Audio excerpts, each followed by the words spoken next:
All right, greetings. So I guess it's the first video of however many. Just explanation. Why did I live in the woods? Why did I do the van life thing before it was a thing? I owned a house. Why didn't I live in that? Trucking life. All these other little weird things. Hell, even the remodel and some other stories. You know, life in the wasteland. I've lived one hell of a weird life. Had a lot of adventure. Had a lot of fun. And I got to be honest. I feel like I should do some recordings of it in case anybody else wants to, check it out. Like, that's why this guy was that way. Also, what if I get Alzheimer's?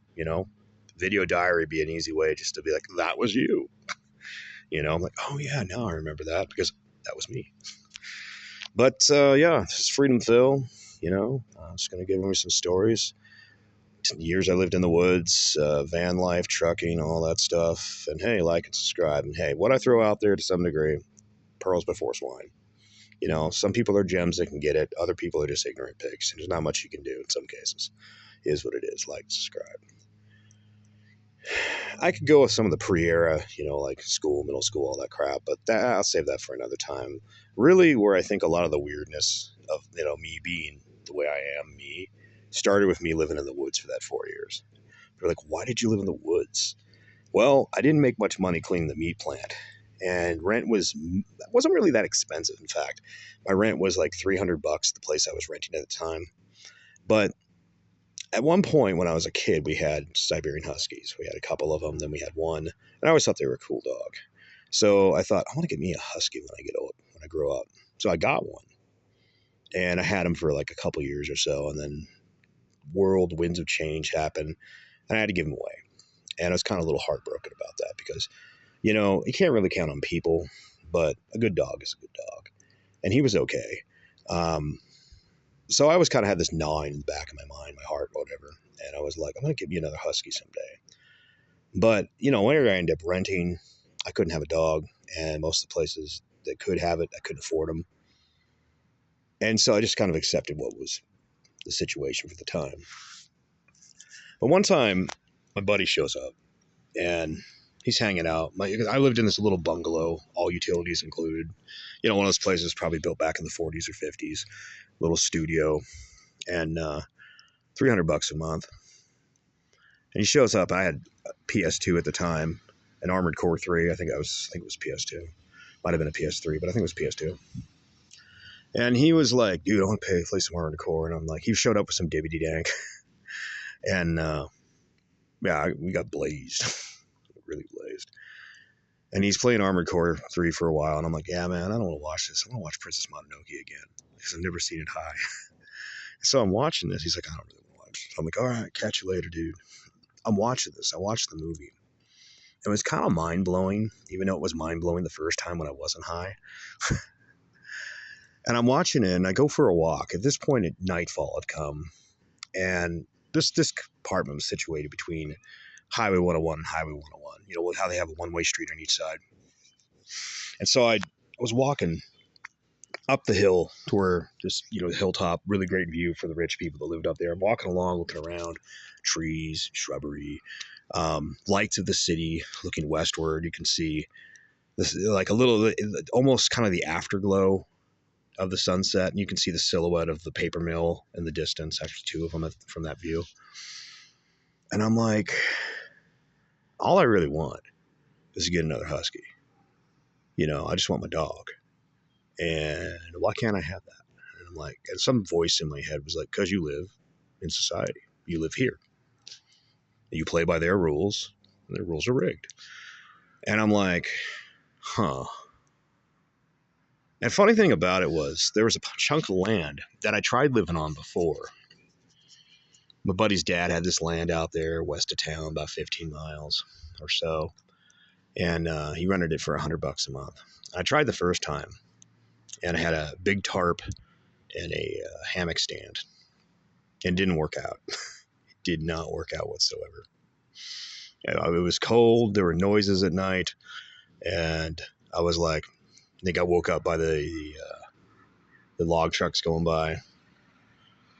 And at that point, I felt homeless in that respect. That wasn't mentally prepared to be that person. So, I ended up back in society, and eventually, I ended up living in that bungalow little place. And this time I was walking along, and I'm like, what the hell do I have to lose? I mean, it's not like I really care whether I live in this place or not. As long as I can get to work and back. I did the numbers. I could manage to. Like, I had a car actually. I had a little Toyota Celica, and it was one of the GT model from the '80s. It was a fun little car, a little hatchback. I'm like, yeah, I can fucking do this. And so I basically, was like, yeah, I'm gonna give this a shot. I'd read these books since I was like 18, 19, 20 or something like that, 21, about the people of the whatever series. And it was like the people of the Thunder, the people of Wolf, the people of the whatever. And so I remember one of them was describing these conical lodges. And I thought I could probably build one of those. I went and talked to my buddy's dad, rented land. I said, yeah, I'll rent that. And we talked about bringing a school bus out there, but it never materialized. And I said, fuck it. I had already concerted. I've already went over and bought this puppy. So I still in the apartment, but I just kept that on the super down low. And yeah, I'm like, well, there's no going back now. So I built this hut. I took a long, big piece of cherry wood. It was an alder bottom, so there was some cherry wood, a fallen tree, hacked it up with like a little axe or a machete or something. So I had a center pole, dug down into the ground, had a center pole. And I know true yurt people like, yurts don't have center poles. Well, mine did.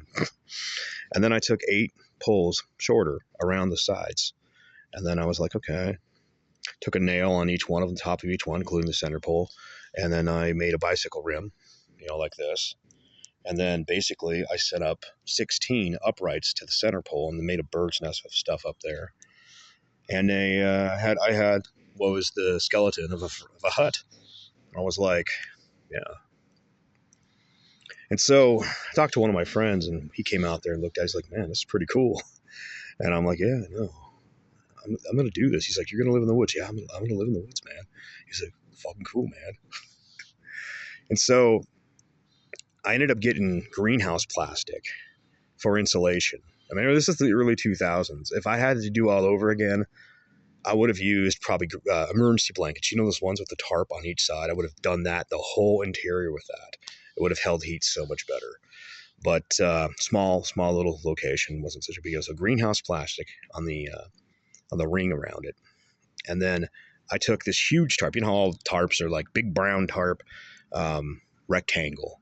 The rectangle covered over the whole top from side to side. I measured it with a rope. I took a rope and threw it over from the top to the other side. So, okay, I need at least this big and a little bit bigger for extra.